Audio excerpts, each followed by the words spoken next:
अस्सलाम वालेकुम dear students, कैसे हैं आप सब लोग। उम्मीद है आप सब लोग खैरियत से होंगे। आज का जो हमारा टॉपिक है ये बहुत ही इंटरेस्टिंग और बहुत इम्पोर्टेंट टॉपिक है। ये तकरीबन हर साल आपके क्वेश्चन पेपर में भी आता है, इसलिए आपने और अच्छा बहुत आसान सा टॉपिक है, तो इसलिए इसको आपने समझना है और जहन नशीन करना है ताकि पेपर में आप इसको आसानी से कर सकें। अच्छा, ये भी थ्योरी का ही एक टॉपिक है। चलिए शुरू करते हैं। आज का हमारा टॉपिक है accounting cycle. Accounting cycle basically क्या होता है? अकाउंटिंग साइकिल कुछ स्टेप्स पर मुश्तमिल, हमारे पूरे साल के दौरान जो हम अकाउंटिंग कर रहे होते हैं उसमें कुछ स्टेप्स हैं, उन स्टेप्स पर मुश्तमिल हमारा एक साइकिल होता है जो कि हर साल रिपीट होता है। ये चूंकि हर साल रिपीट हो रहा होता है इसलिए हम इसको अकाउंटिंग साइकिल का नाम देते हैं। आइए देखते हैं इसमें क्या क्या आइटम्स आते हैं हमारे पास। सबसे पहले होता है identifying and analysing business transactions. सबसे पहले हम बिजनेस ट्रांजैक्शंस को आइडेंटिफाई करते हैं और उसको एनालाइज करते हैं, उसको समझते हैं। फिर उसके बाद दूसरा क्या स्टेप होता है? Recording in journals. जब हम उस बिजनेस ट्रांजैक्शंस को आइडेंटिफाई कर लेते हैं कि हाँ ये एक बिजनेस ट्रांजैक्शन हुई है, और फिर हम उसको एनालाइज कर लेते हैं कि इसमें क्या चीज़ इन्वॉल्व है, कौन कौन से नेचर ऑफ अकाउंट्स इन्वॉल्व है, यानी उसके अंदर कौन से मिसाल के तौर पर एसेट्स हैं या एक्सपेंसेस हैं, और ये चीज़ें इंक्रीज हो रही हैं या डिक्रीज हो रही हैं, तो फिर हम क्या करते हैं, हम उनको रिकॉर्ड कर देते हैं जर्नल्स में। जर्नल्स में रिकॉर्डिंग करने के बाद हमारा तीसरा स्टेप आता है लेजर्स के अंदर पोस्टिंग। लेजर भी हमारी प्राइमरी बुक्स ऑफ एंट्रीज हैं।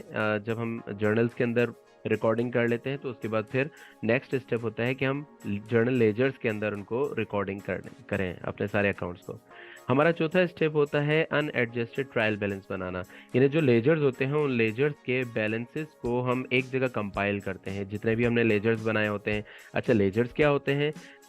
आपको याद होगा हमने पिछली क्लासेस में पढ़ा था कि हमारे 5 नेचर ऑफ अकाउंट्स होते हैं। इन पांचों नेचर ऑफ अकाउंट्स के आगे हेड्स होते हैं, सब हेड्स होते हैं, जिस तरह कैश और बैंक और account receivable, account payable, capital और बहुत सारी चीज़ें। इन सबको जब हम कंपाइल करते हैं एक जगह पर तो वो बनता है चार्ट ऑफ अकाउंट। अब चार्ट ऑफ अकाउंट के जितने भी मेंबर्स होते हैं उसके अंदर जितने भी हेड्स होते हैं उन तमाम हेड्स के लेजर्स अलग अलग बनते हैं। इन लेजर्स के एंडिंग बैलेंसेस को जब हमारे पास उसके एंडिंग बैलेंसेस आ जाते हैं ईयर एंड पर या मंथ एंड पर, तो उनको हम एक जगह पर कंपाइल करते हैं, तो वो हमारा बनता है अनएडजस्टेड ट्रायल बैलेंस। हर महीने या हर साल जब आप अपने अकाउंटिंग प्रोसीजर को क्लोज कर रहे होते हैं तो वहाँ पर आपके पास कुछ ना कुछ एडजस्टिंग एंट्रीज भी आ रही होती हैं, जिनको हम आगे चलकर अगली क्लासेस में डिस्कस भी करेंगे और इनको समझेंगे, सीखेंगे। ठीक है, इन एडजस्टिंग एंट्रीज को हम अनएडजस्टेड ट्रायल बैलेंस बनाने के बाद पांचवें स्टेप में हम एडजस्टिंग एंट्रीज बना रहे होते हैं। वंस हमारी एडजस्टिंग एंट्रीज बन गई तो हम अपने अनएडजस्टेड ट्रायल बैलेंस के अंदर उन एडजस्टिंग एंट्रीज का इफेक्ट डालते हैं, जिससे हमारे पास एडजस्टेड ट्रायल बैलेंस बन जाता है। एडजस्टेड ट्रायल बैलेंस के बाद हम बनाते हैं फाइनेंशियल स्टेटमेंट्स।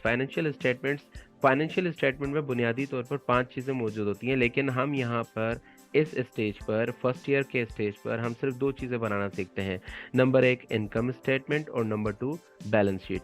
अच्छा, इसमें इनकम स्टेटमेंट आपके 2 नेचर ऑफ अकाउंट्स पर मुश्तमिल होती है। जितने भी आपके रेवेन्यूज़ होते हैं और जितने भी आपके एक्सपेंसेस होते हैं, इन दोनों को जब हम कंपाइल करते हैं एक जगह पर एक प्रॉपर तरीके से, एक प्री डिफाइंड तरीके से जब हम उनको लिखते हैं तो हमारे पास बन जाती है इनकम स्टेटमेंट।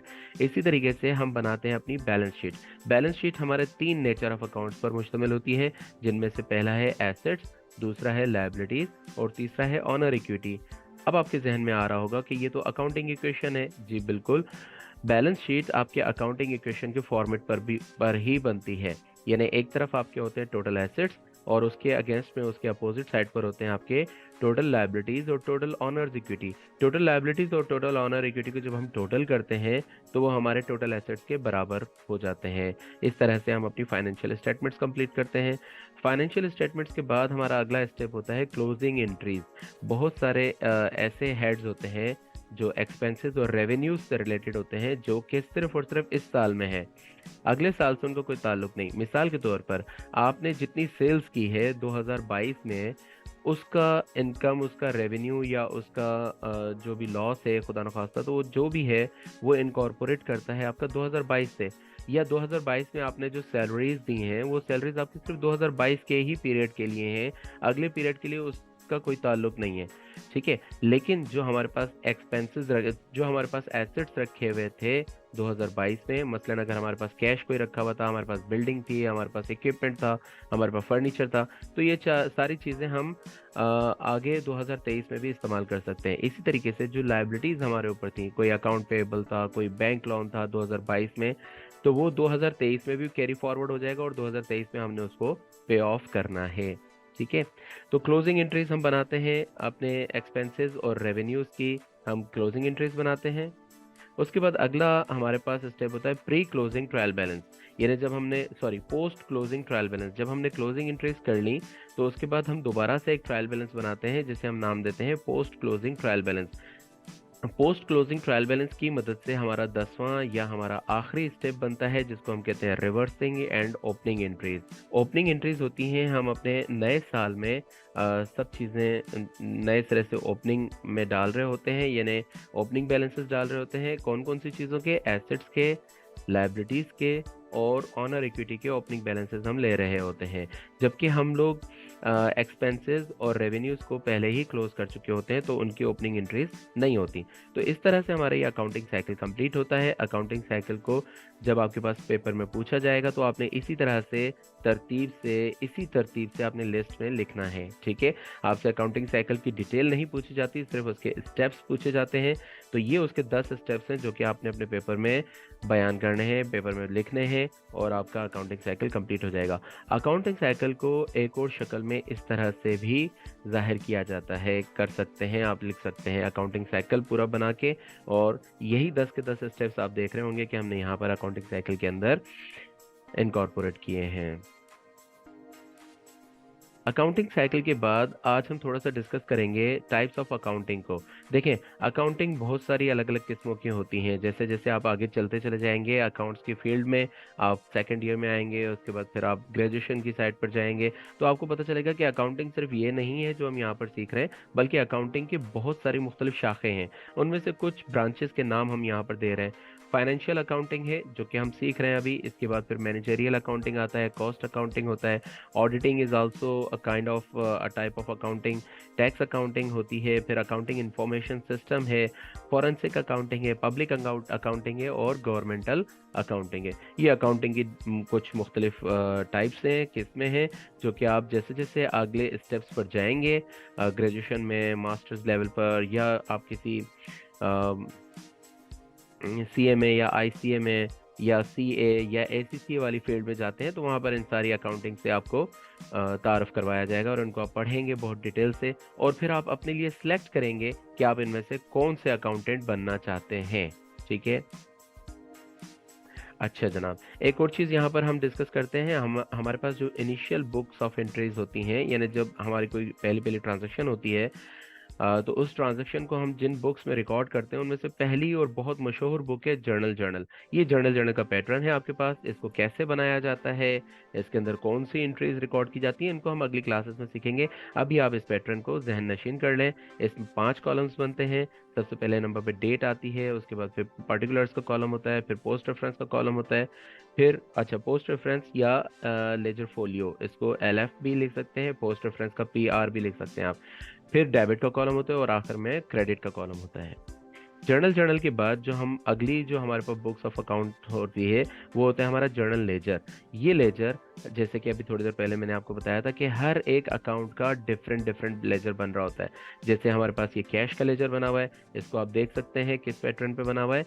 जर्नल और जर्नल लेजर में डिफरेंस सिर्फ इतना होता है कि जर्नल में हम डेबिट और क्रेडिट को एक साथ लिख देते हैं, जबकि जर्नल लेजर के लिए हम डेबिट के लिए डेट पार्टिकुलर पोस्ट रेफरेंस अलग बनाते हैं और क्रेडिट के लिए भी डेट पार्टिकुलर पोस्ट रेफरेंस अलग बना रहे होते हैं। अच्छा, अब यहाँ से एक चीज़ और आपको क्लियर हो रही होगी कि डेबिट और क्रेडिट का क्या मतलब है।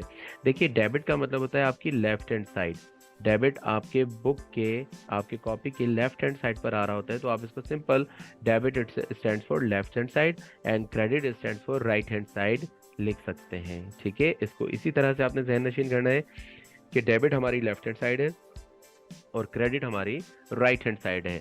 ठीक है, इसको अब बहुत सारे लोग इसके मुख्तलिफ डेफिनेशंस आपको बताएंगे। मसलन डेबिट का मतलब कि नकद लेना, क्रेडिट का मतलब उधार लेना, या डेबिट मतलब व्हाट कम्स इन, क्रेडिट मतलब व्हाट गोज आउट। इन चीज़ों को आपने इस तरह से नहीं याद रखना। आपने डेबिट को याद रखना है कि debit stands for left hand side और credit stands for right hand side. ये कुछ और जर्नल लेजर की हमने यहाँ पर मिसालें आपको दी हैं। जिस तरह पहला वाला जर्नल लेजर जो हमने दिखाया था वो था कैश का, ये बैंक का है। इसके बाद फिर हमने नीचे कैपिटल का बनाया है। और हमारे चार्ट ऑफ अकाउंट में जितने भी हेड्स ऑफ अकाउंट आते चले जाएंगे, चाहे वो 10 हो, 20 हो, या चाहे वो 100 200 हो, प्रैक्टिकल लाइफ में आते हैं कई सैकड़ों की तादाद में भी होते हैं, लेकिन आपके पास यहाँ मुश्किल से 7 8 या 9 मैक्सिमम 10 आपके पास जर्नल लेजर्स बनते हैं जब आप फर्स्ट ईयर में पेपर दे रहे होंगे। ठीक है, तो ये जर्नल लेजर आप हर एक नेचर ऑफ अकाउंट का, सॉरी, हर एक हेड ऑफ अकाउंट का जर्नल लेजर आप अलग से बनाएंगे। अच्छा, यही जर्नल लेजर हम जब स्केलेटन फॉर्म में बनाते हैं, रफ फॉर्म में बनाते हैं, तो उसको हम कहते हैं T accounts. T accounts journal ledger की एक बहुत मशहूर किस्म है। ये इतनी मशहूर होती है कि बाज़ औक़ात हमारे स्टूडेंट्स, हमारे बच्चे ये standard form of journal ledger भूल चुके होते हैं। वो सिर्फ और सिर्फ टी अकाउंट्स बनाना ही जानते हैं। कभी कभार ऐसा भी होता है कि कुछ बच्चों से हम पूछते हैं कि जी जर्नल लेजर जानते हैं, तो उनको वो कहते हैं कि नहीं सर, हमें नहीं पता जर्नल लेजर क्या है। लेकिन जब हम उन्हें कहते हैं बेटा टी अकाउंट बनाना जानते हैं, तो कहते हैं जी सर टी अकाउंट तो बनाना हमें आता है। तो टी अकाउंट और जर्नल लेजर एक ही चीज़ के दो अलग अलग नाम है। ये इसका रफ फॉर्म है जर्नल लेजर का, यानी स्केलेटन फॉर्म है, जिसमें हम सिर्फ 2 लाइंस बनाते हैं अपने डेबिट साइड और क्रेडिट साइड को डिफ्रेंशिएट करने के लिए, या अपनी लेफ्ट हैंड साइड और राइट हैंड साइड को डिफ्रेंशिएट करने के लिए हम 2 लाइंस, एक हॉरिजॉन्टल और एक वर्टिकल लाइन बनाते हैं। ठीक है, और ये हमारा टी अकाउंट बन जाता है। क्योंकि एक बड़ा सा टी की तरह से लिखा हुआ नज़र आ रहा होता है, इसलिए हम इसको टी अकाउंट कहते हैं। लेकिन इसके अंदर भी काम आपने वो सारे ही करने हैं जो कि आपने इस standard form of journal ledger में करना है, यानी डेट भी डालनी होती है, पार्टिकुलर्स भी लिखना होता है, अगर कोई पोस्ट रेफरेंस होगा तो पोस्ट रेफरेंस भी लिखेंगे, और डेबिट साइड पर डेबिट की अमाउंट लिखेंगे, और इसी तरीके से डेट भी लिखेंगे क्रेडिट साइड पर, फिर पार्टिकुलर्स भी लिखेंगे। पोस्ट रेफरेंस अगर गिवन होगा तो वो लिखेंगे, और क्रेडिट साइड पर क्रेडिट की अमाउंट लिखी जाएगी।